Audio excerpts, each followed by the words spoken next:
Buenas tardes a todos. Vamos a arrancar este panel con una breve introducción de marco macroeconómico del problema de los impuestos en Argentina, para que eso nos dé el pie para hablar ahora con Nicolás específicamente del impacto en el negocio, en la empresa, en el sector privado y bajar desde un análisis más macro a un análisis un poco más microeconómico y del negocio. La presentación, por favor, está por ahí. Si no, arranco a capela. Ahí está, muy bien. Bueno, a ver, ¿en qué situación estamos en términos de presión tributaria? Nadie en esta sala desconoce que la presión tributaria en Argentina es muy alta. Cuando uno lo corrige por evasión tributaria, está en el rango de las más altas del mundo. Cuando lo miramos directamente como recaudación sobre PBI, no pareciera que estamos tan alto porque tenemos niveles de evasión tributaria mucho más alto que el mundo desarrollado. Pero cuando hacemos esa corrección, tenemos una presión tributaria muy alta. ¿Por qué tenemos una presión tributaria muy alta? Porque tenemos un gasto público muy alto. Esto que van a ver acá son los últimos 30 años de historia del gasto público de Argentina. El gasto público nacional son estas barras celestes, el gasto público provincial, estas barras verdes, y el gasto público municipal en anaranjado. Eso nos da un gasto público consolidado que en los 90 promediaba un 29% del PBI, es decir, casi 30% del PBI era el gasto público consolidado en la década del 90. Desde esos valores nos fuimos a un máximo en 2015 de 43 puntos del PBI, es decir que el gasto público tuvo una expansión de entre 14 y 15 puntos del PBI, según cómo se lo mida.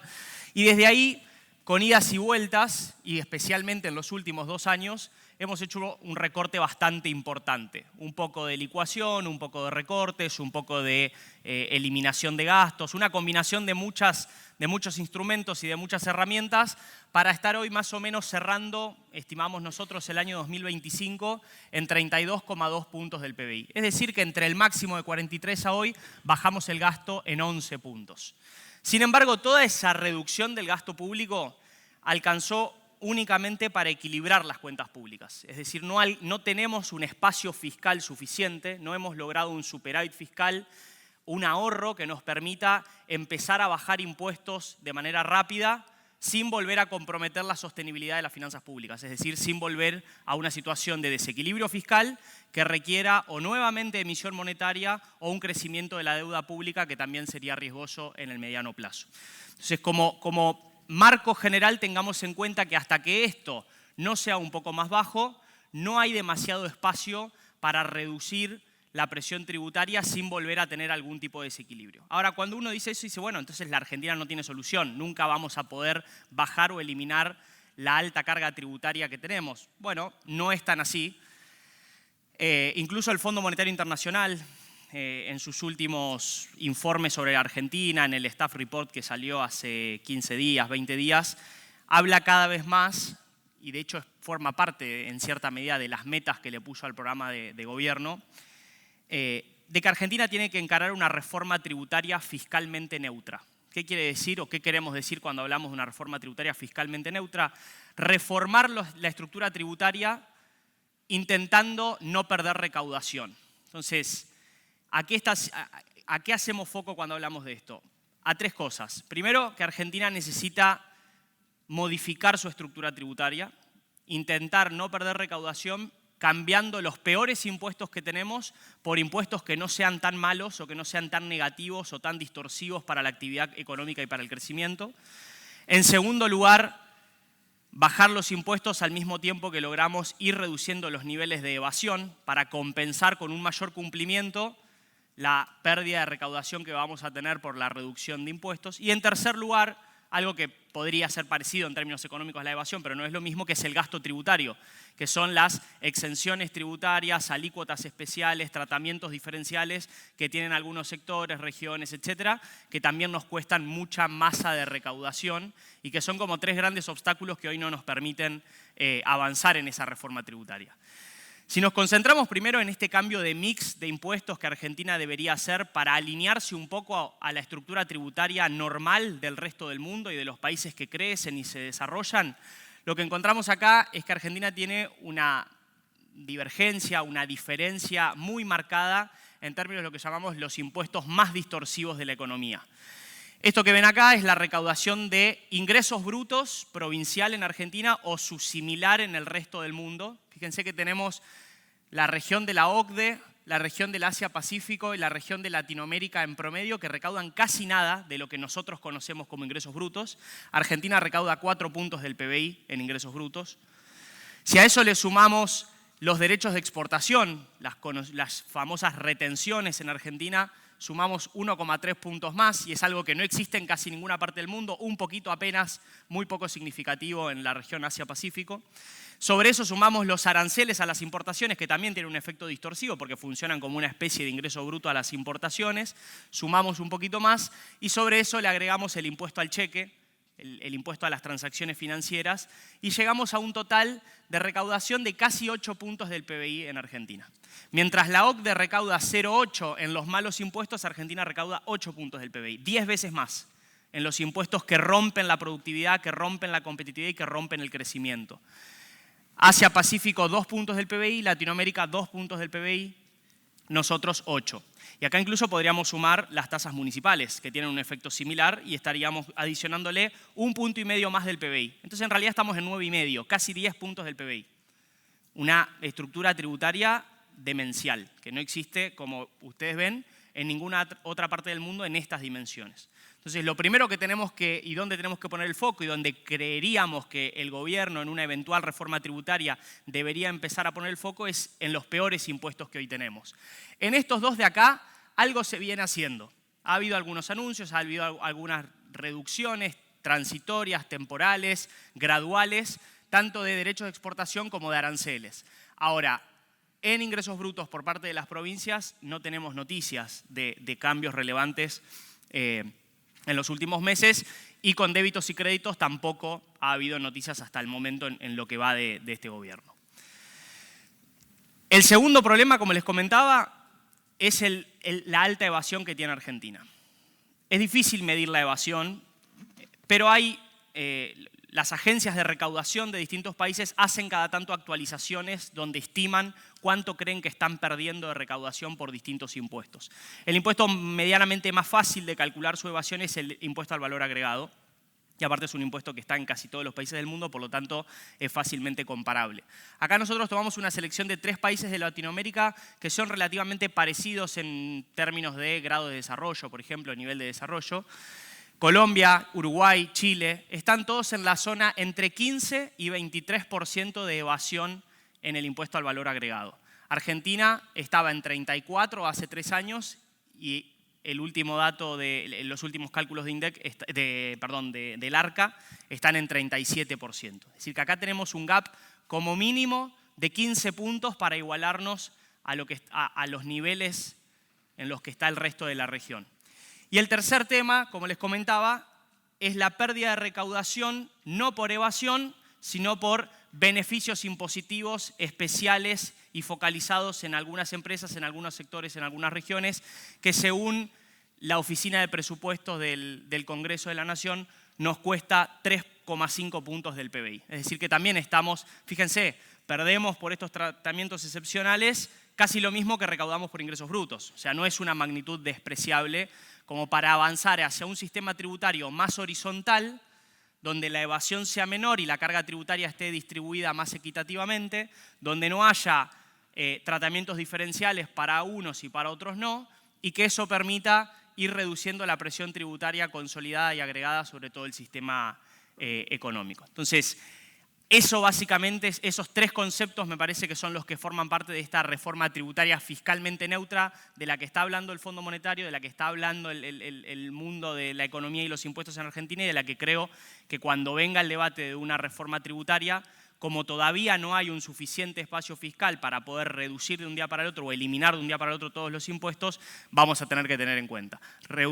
Ir eliminando impuestos y bajando alícuotas, mientras se reduce la evasión, se reduce el gasto tributario y se mejora el diseño y el alcance de los buenos impuestos, que son los impuestos más vinculados a los ingresos, para ir bajando los impuestos distorsivos o malos impuestos, como vimos recién.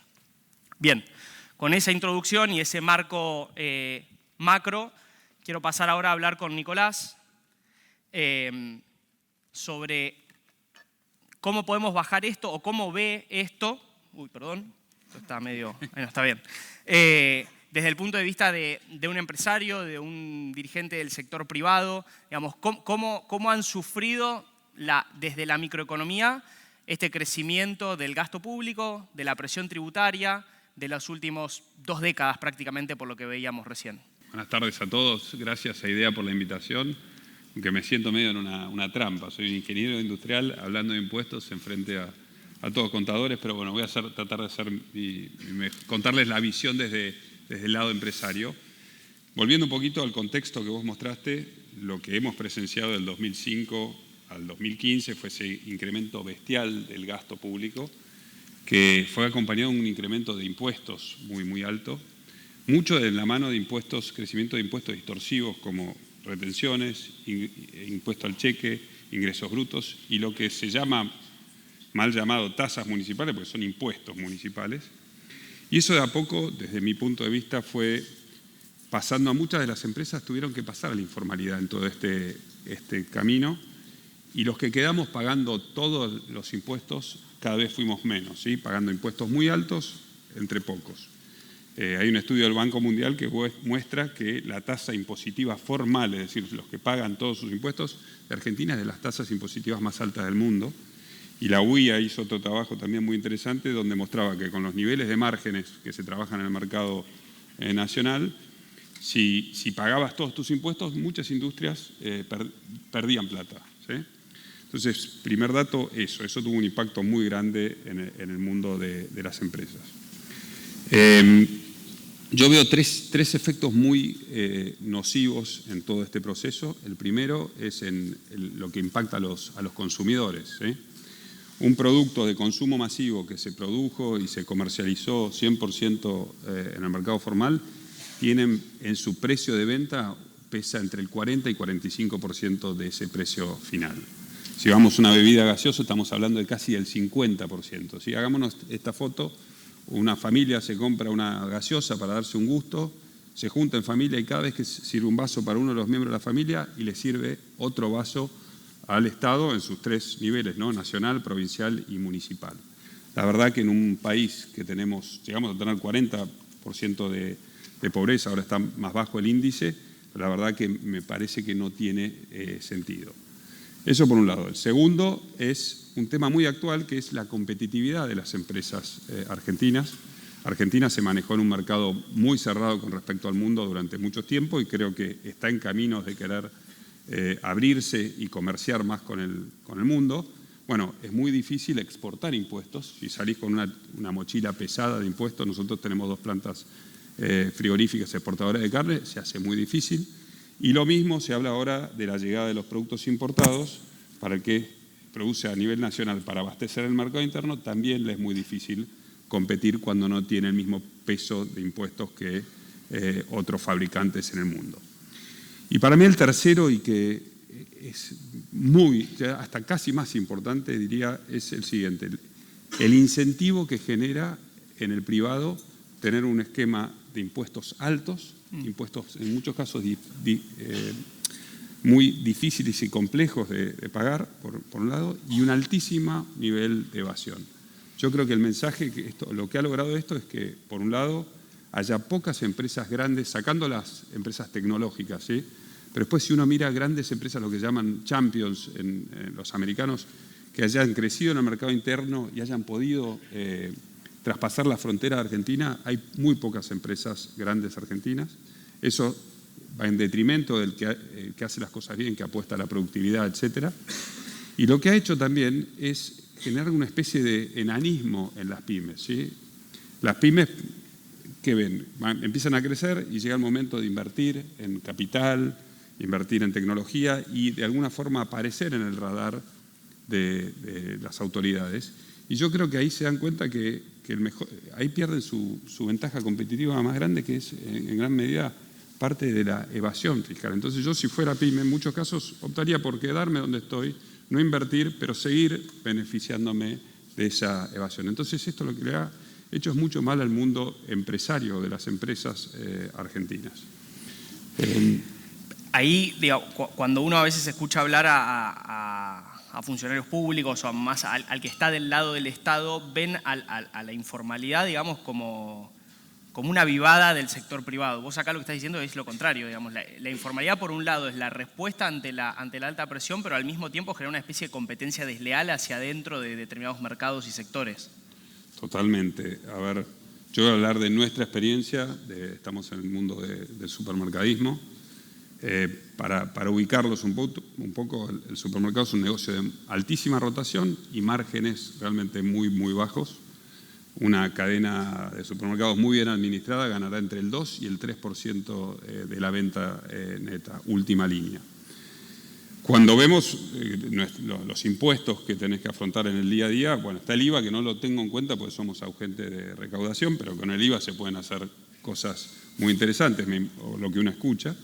Pero después pagamos entre impuestos nacionales, provinciales y municipales casi el 12% de la venta. Es decir, yo cargo la carga impositiva con respecto a la renta final que tenemos está entre 6 y 4 veces. ¿Sí?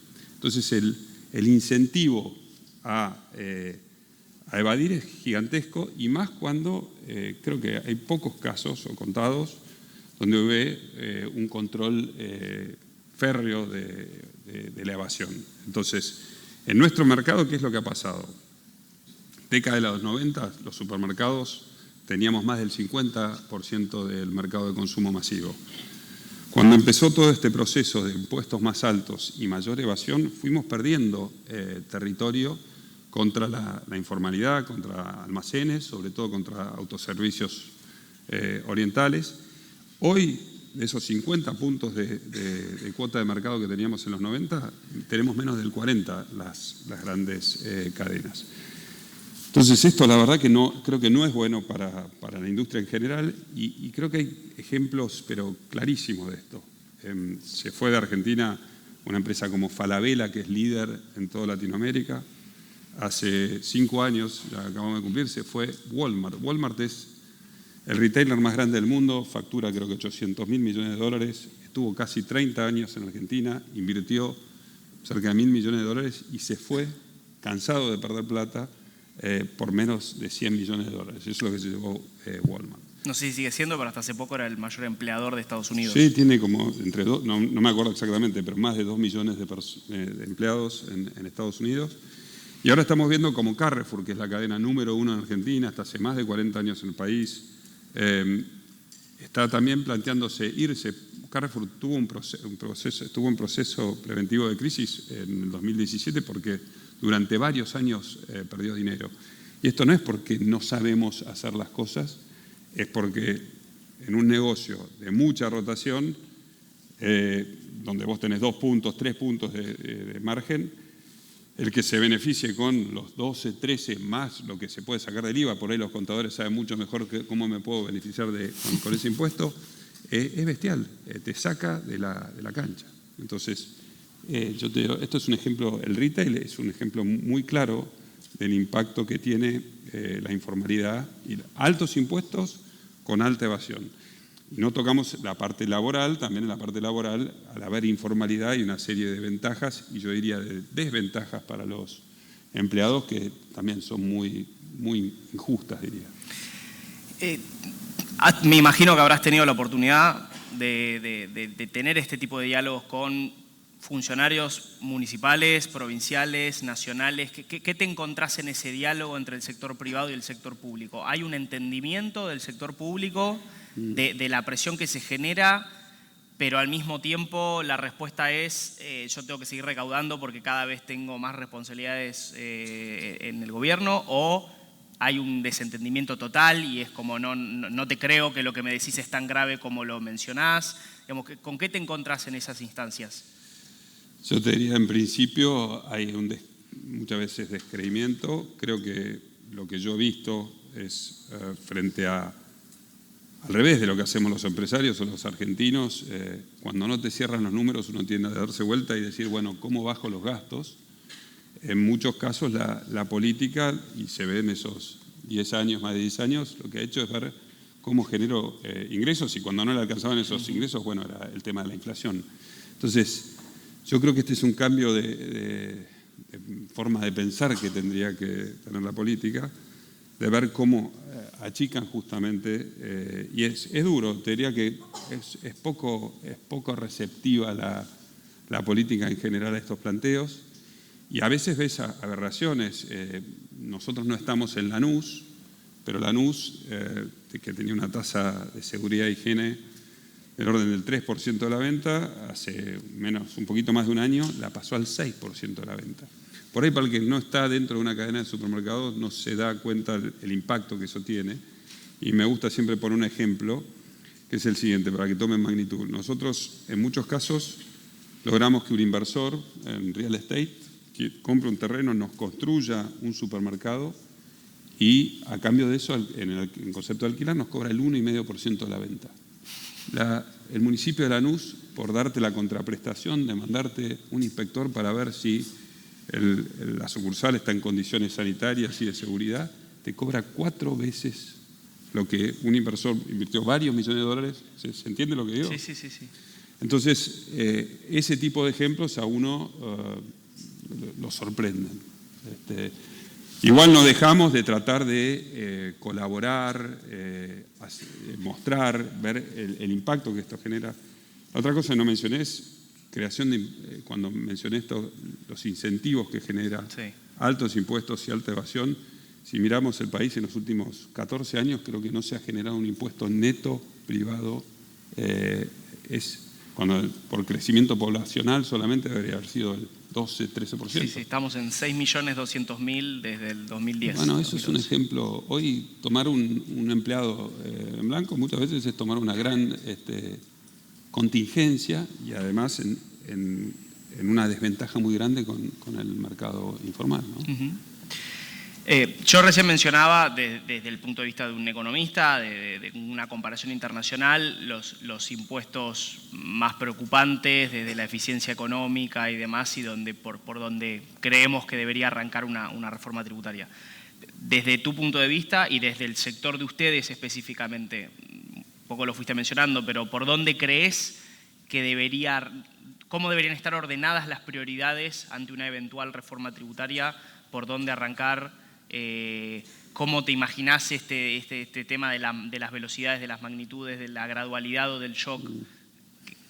Bueno, primero creo que, me parece bien el rumbo que está tomando el gobierno a nivel nacional de bajar justamente el gasto, y después, pues creo que una cosa que como empresarios tenemos que ser muy responsables es que tenemos que cuidar el superávit fiscal, porque creo que es un poco la piedra angular sobre la cual podemos llegar a prosperar como país. Entonces, veo con muy buenos ojos lo que está haciendo el gobierno nacional de tratar de bajar gastos y luego acompañar con baja de impuestos. Creo que si tuviera que empezaría obviamente por los más distorsivos. Me parece que ingresos brutos es un impuesto que creo que nadie sabe cuál es el impacto al final de la cadena de el ingreso bruto que se va agregando en los distintos eslabones, y la verdad que hace muchísimo daño. Creo que empezaría por ahí.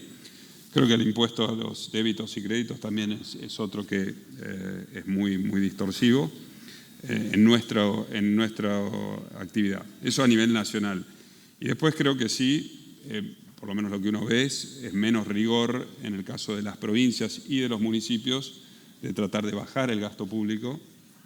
Y si tuviera que decir ahí, hay que ver cómo logramos que los municipios tomen conciencia que no es gratis cambiar las reglas de juego de golpe con un aumento importantísimo de la tasa de seguridad y higiene. Obviamente uno cuando va y construye un supermercado te cambian las reglas de juego, ya estás medio atado de pies y de manos, pero en muchos casos hay ciudades a las cuales no vamos porque vemos una tasa de seguridad y higiene que atenta contra el negocio. Bueno, ahí mencionabas un punto, porque en los últimos años por ahí se empezó a hablar mucho de esta especie de que haya mayor competencia tributaria en términos de que los distritos que se ordenen un poco y que puedan bajar impuestos por su lado, que lo hagan, para que el sector privado se vaya moviendo y buscando esos lugares. ¿Cuán posible es, según el sector, ¿no? Como vos decís, si cuando hay mucha inversión hundida, no es tan automático de que porque me están subiendo la alícuota de tasas un 0,5 me voy a ir, pero quedarme implica que me están sacando muchísimo dinero también anualmente, digamos. ¿Cómo ves eso? ¿Lo ves viable? ¿Ves que es un equilibrio posible de interacción entre el sector privado y el sector público? ¿O es muy teórico y no va a ocurrir en la realidad? No, creo que no es teórico. Para ser justo también, a medida que fuimos hablando, me acuerdo de algún ejemplo con algún intendente que esto lo ve, que a veces bajando impuestos y generando cierto incentivo a que la gente los pague, recaudás más que con tasas. La famosa curva de Laffer. Yo creo en la curva de Laffer, pero tiene que haber riesgo al que no paga. Si no, hay cero riesgo, si bajás impuestos yo creo que perdés, porque los que lo pagan medio por convicción y no por otra razón. Pero he visto en municipios algún cambio. Como te digo, nosotros miramos la tasa de seguridad e higiene, tenemos una charla a veces con el intendente, aunque eso no te garantiza nada porque cambia el intendente, cambia el consejo deliberante y pueden votar algo nuevo, pero hacemos ese trabajo y de tratar de concientizarlos que ¿qué pasa si nosotros, por la tasa de seguridad e higiene, etcétera, al final mucho de eso termina yendo al precio de venta, sí. Porque con 2 puntos de rentabilidad, si vos finalmente no trasladás todos esos impuestos, estaríamos debajo del nivel del agua. Entonces eso termina yendo a los clientes, y los clientes a veces terminan yendo al canal informal, que eso a su vez que hace que el municipio, la provincia, la nación recauden menos. Pero recaudan menos no por una cuestión competitiva, que el servicio es mejor, son más eficientes, sino porque tiene una ventaja que nosotros no tenemos. Y me parece que eso genera claramente un sistema que es muy ineficaz o ineficiente, ¿no? Totalmente. Nos quedan 30 segundos, los podemos convertir en un minuto para algo que no hayamos charlado, que no te haya preguntado, que creas importante dejar como mensaje. No, a ver, yo creo que hay un camino. Yo tengo lo que ha pasado estos últimos 2 años, viendo la baja del gasto nacional, que se empiece a hablar de bajar los impuestos que son distorsivos, para mí es una muy buena noticia. Esperemos que esto continúe y sí, de vuelta, aunque juegue en contra de lo que estoy diciendo, pero yo creo que es a favor. Todo esto, todos tenemos que tener la paciencia de que se haga en forma de no jugar en contra del superávit fiscal. Argentina tiene mucha historia de haber incumplido. Eso lo tenemos que dar vuelta para tener un país serio. Si eso pasa, yo creo que, además creo que, y dando las señales correctas, yo creo mucho en el empresariado argentino, en las pymes, en las medianas, en las grandes. Creo que hay mucho talento y ganas de hacer cosas, invertir. Lo que tiene que estar es dadas las condiciones. Excelente. Muchas gracias, Nicolás. Gracias.